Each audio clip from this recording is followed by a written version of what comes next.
राज्यभरातील शेतकऱ्यांसाठी आज दिवसभराच्या महत्त्वाच्या ठळक आणि झटपट बातम्या।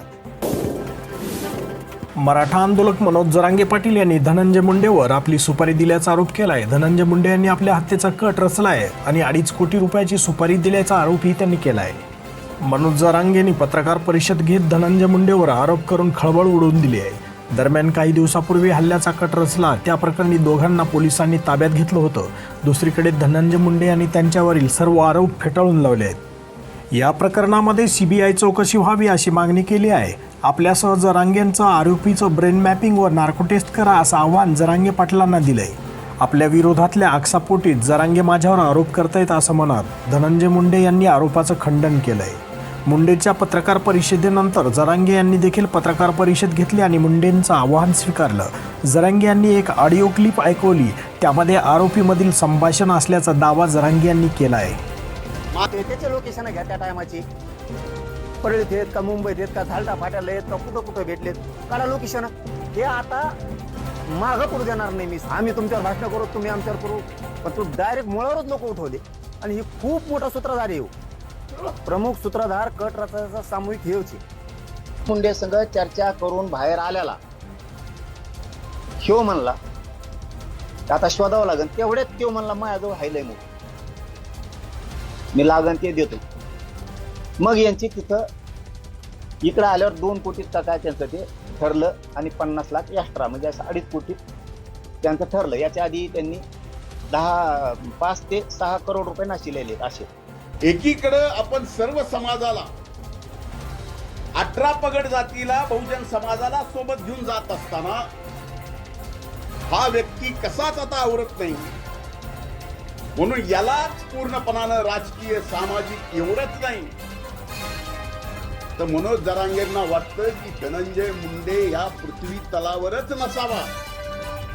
माझ्या मनात जरी असं पाप आलं असेल, कुणाला मारायचं, कुणाला थापड मारायची, आणखीन कुणाला काही करायचं, माझी ब्रेन मॅपिंग करा। माझ्या ब्रेन मॅपिंग सोबत जरांगेची करा, आरोपी पकडले त्यांचीही करा आणि ब्रेन मॅपिंग सोबत नार्को टेस्ट सुद्धा करा। तो अविश्वास कशावर आहे? सीबीआय, ब्रेन मॅपिंग आणि नार्को टेस्ट मी तिन्हीला तयार आहे। नार्को टेस्ट पाय आधी मी करतो, मग करतो का कोण कांचन नावाचा माणूस तो धनंजय मुंडेचा कार्यकर्ता किंवा पीए।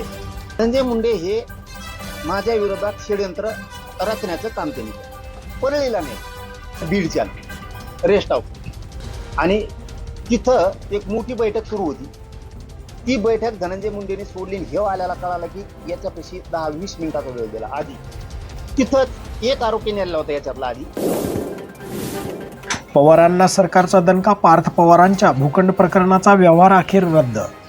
उपमुख्यमंत्री अजित पवार यांचे चिरंजीव पार्थ पवार यांच्या जमीन घोटाळ्याचा आरोप करण्यात आला आहे। त्यामुळे राज्यात वातावरण चांगलं तापलं असून विरोधकांकडून सरकारच्या कोंडीचा प्रयत्न सुरू आहे।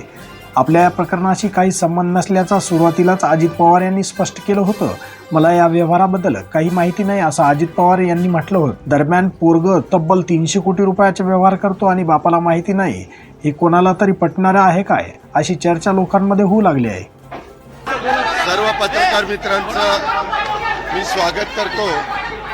काल मी आपल्याला सगळ्यांना संध्याकाळी सांगितलेलं होतं की मी ज्यावेळेस सोमवारपासून प्रांताध्यक्ष सुनील तटकरे साहेबांनी सोमवार ते शुक्रवार स्थानिक स्वराज्य संस्थांच्या ज्या निवडणुका लागलेल्या आहेत त्या निवडणुकीच्या निमित्तानं आढावा बैठका संपूर्ण राज्यातल्या वेगवेगळ्या जिल्ह्यांच्या ठेवलेल्या होत्या आणि त्याचा शेवट आज आम्ही करणार होतो। त्यावेळेस मी पत्रकार मित्रांना असं सांगितलेलं होतं की उद्या आमच्या सगळ्या आढावा बैठका संपल्यानंतर गेले 2 दिवस वेगवेगळ्या इलेक्ट्रॉनिक आणि प्रिंट माध्यमामध्ये जे काही चर्चा चाललेली आहे त्याची पूर्णपणे माहिती घेऊन मी आपल्याशी बोलीन, तर त्याच्या आणि माझी काही भूमिका आहे ती स्पष्ट करीन। आपल्याला सगळ्यांना माहिती आहे की मी पहिल्यांदा तुमच्याशी बोललो त्यावेळी स्पष्टपणे सांगितलेलं होतं, आजपर्यंतच्या माझ्या गेल्या 35 वर्षाच्या राजकीय जीवनामध्ये मी कधी नियम सोडून कुठलं काम त्या ठिकाणी केलेलं नाही। मागे माझ्यावर 2009-10 आरोप झाले, परंतु ते आरोप कुठेही सिद्ध झाले नाही. त्याच्यात अनियमितता होती, श्वेतपत्रिका काढली, हेही आपल्याला सगळ्यांना ज्ञात आहे. परंतु त्याच्यामध्ये मधून एक कॉमेंट्स करून त्याच्यात टार्गेट करण्याचा प्रयत्न करतात. ह्या व्यवहारामध्ये देखील मला अजिबात काही माहिती नव्हतं. माहिती असतं तर मी लगेच सांगितलं असतं, हो मला विचारून ते व्यवहार झालेला आहे. आणि मी कुणालाही माझ्या जवळच्या घरातल्या नातेवाईकांनी, माझ्या मुलांनी, माझ्या जे कोणी जवळचे सहकारी असतील यांनी कुणी जरी व्यवहार केला किंवा काही गोष्ट केली तर त्यांना मी सांगत असतो की संपूर्ण गोष्ट कायद्याच्या नियमाला धरूनच त्या ठिकाणी केली पाहिजे. आता या व्यवहारामध्ये मी जी माहिती घेतली त्याच्यामध्ये चर्चा मोठ्या प्रमाणावर सुरू झाल्यावर आपल्या राज्याचे मुख्यमंत्री नागपूरला होते. त्यावेळेस मी त्यांच्याशी फोनवर संपर्क साधला आणि मी त्यांना सांगितलं, जरी माझ्या घरातल्या जवळच्यांशी संबंधित असणारा हा विषय असला तरी तुम्ही राज्याचे प्रमुख आहात, तुम्हाला जे काही नियमाप्रमाणे करावं लागेल त्याची चौकशी करावी लागेल. काय तुमच्या मनामध्ये समिती नेमायची असेल, जे काही करायचं असेल, कारण आपण एवढ्या मोठ्या राज्याचं नेतृत्व करता, ते करा. मला माझा त्या गोष्टीला पाठिंबाच राहील. कारण शेवटी वस्तुस्थिती आरोप करणं सोपं असतं, परंतु त्या आरोपातली वस्तुस्थिती काय आहे हे जनतेला कळणं देखील तितकंच महत्वाचं असतं. याबद्दलची माहिती घेतल्यानंतर तुमच्या लक्षात येईल की ह्या व्यवहारामध्ये 1 रुपया पण दिला गेला नाही. तरी मोठे मोठे आकडे सांगितले, मोठ्या मोठ्या गोष्टी सांगितल्या गेल्या आणि विरोधकांनी पण आम्हाला वेगवेगळ्या पद्धतीनं टार्गेट करण्याचा प्रयत्न केला. साहजिकच आहे, विरोधक त्याचा बदनाम म्हणजे आम्हाला टार्गेट करण्याचा प्रयत्न करणारच, तो त्यांचा अधिकार आहे. त्या खोलात मला जायचं नाही. परंतु मला आज संध्याकाळी कळालं की ह्यामध्ये ते जे काही डॉक्युमेंट झालेले होते ते सगळे कॅन्सल करण्यात आलेले आहेत. जो काही व्यवहार झालेला होता तो कॅन्सल करण्यात आलेला आहे.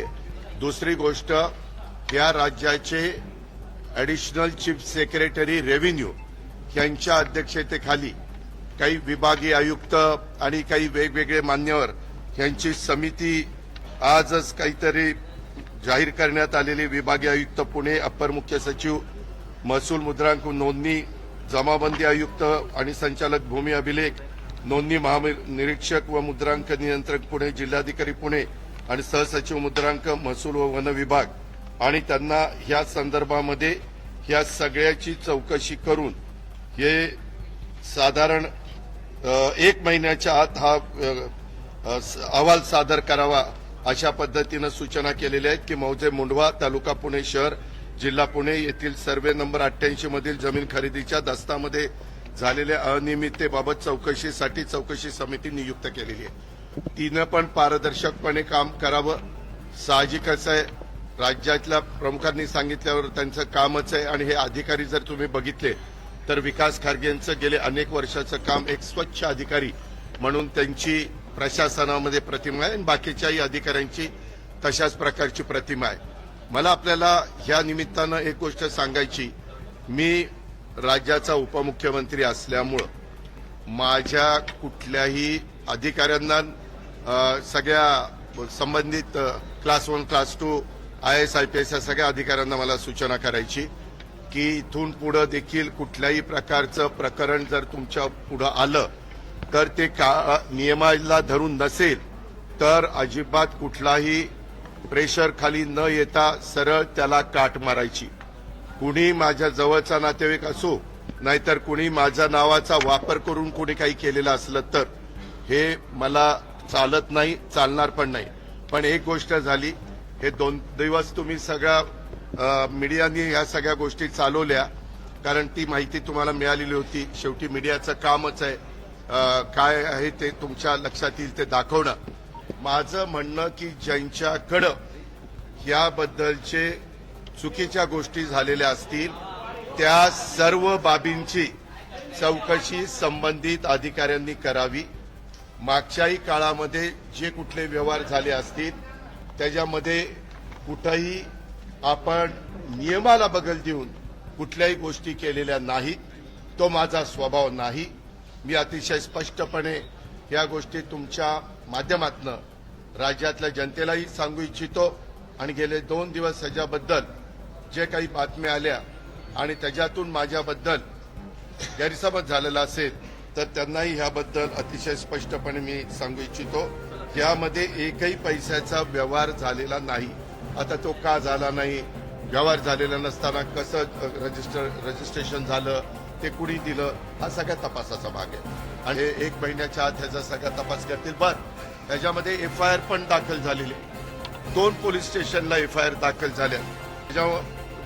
पोलिसांचं काम करणार, त्याच्यात पण कुणाला राजकीय हस्तक्षेप करण्याचं कारण नाही.